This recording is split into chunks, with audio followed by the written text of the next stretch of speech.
The very first song on the American music market to sell more than 1 million copies had roots that stretched from Danville, Virginia to right here in Spencer, North Carolina. It was a ballad that told the tale of a doomed Southern Railway mail train just trying to make it to Spencer on time.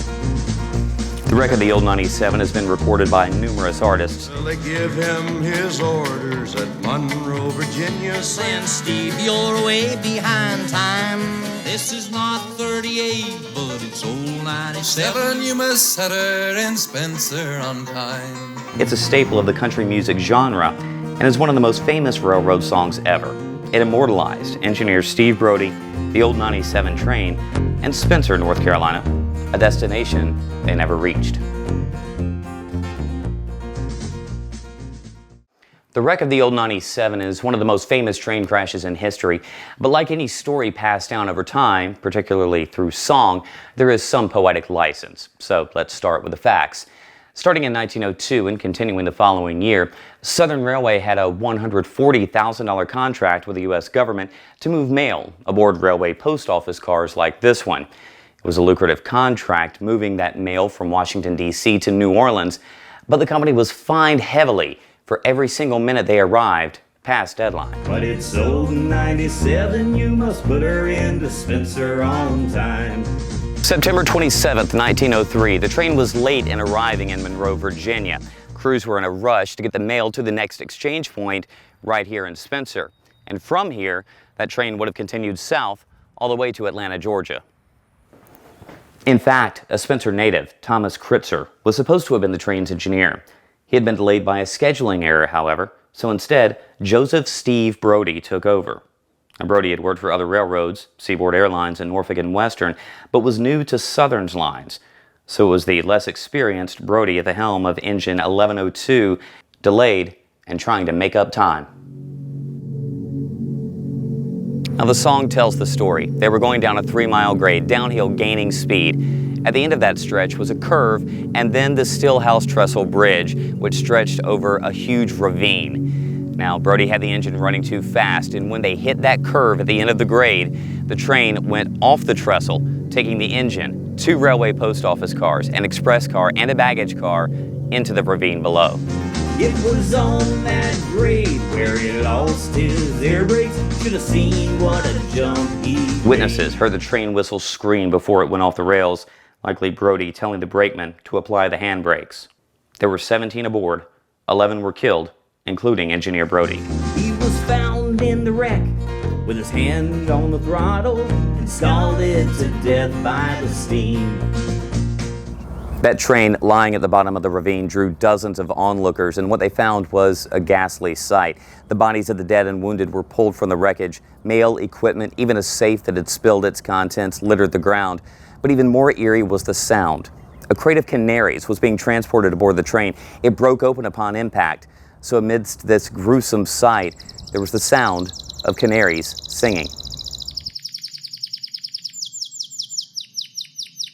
The song was written shortly after the 1903 crash, but didn't gain national attention until Vernon Dalhart recorded it in 1924 and began performing it on the radio. They give him his orders at Monroe, Virginia, saying, keep your way behind time. That's the version that became a national hit and made Spencer and the old 97 national names.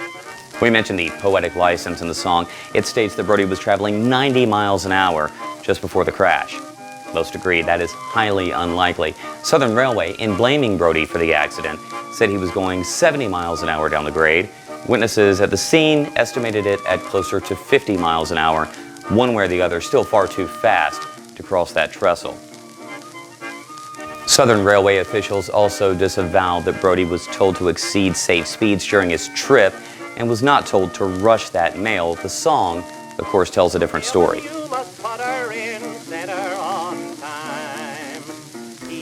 The conductor aboard the old 97 was Spencer native John T. Blair. He was highly respected. There was a period of mourning for him and Spencer, but there was also work to be done. Crews from Spencer retrieved the engine from Virginia, transporting it back here to Spencer shops. A worker said it arrived literally wrapped up in red mud. Amazingly, the engine was repaired and continued operating into the 1930s. In the early 1900s, train wrecks weren't particularly uncommon, and the wreck of the old 97 wasn't particularly notable. But the song, well, that made the story into legend. The tale of an engineer, a fast train, and the tragic crash that took them all into history.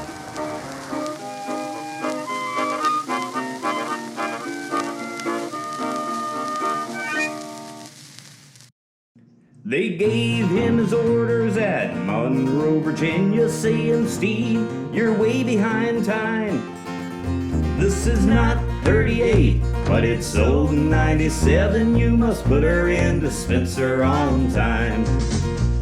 He looked around and said to that old greasy fireman, just shovel in a little more coal.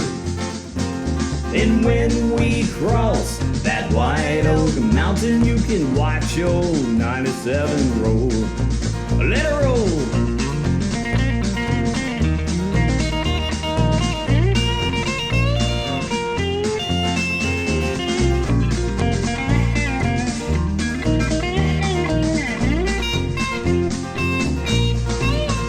It's a mighty rough road from Lynchburg to Danville in a line on a 3-mile grade. It was on that grade where he lost his air brakes. Should have seen what a jump he made.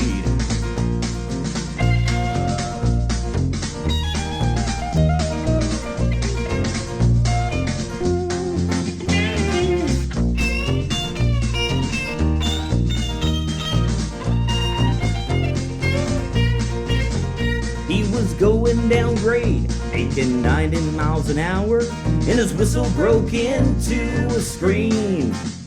He was found in the wreck with his hand on the throttle and scalded to death by the steam.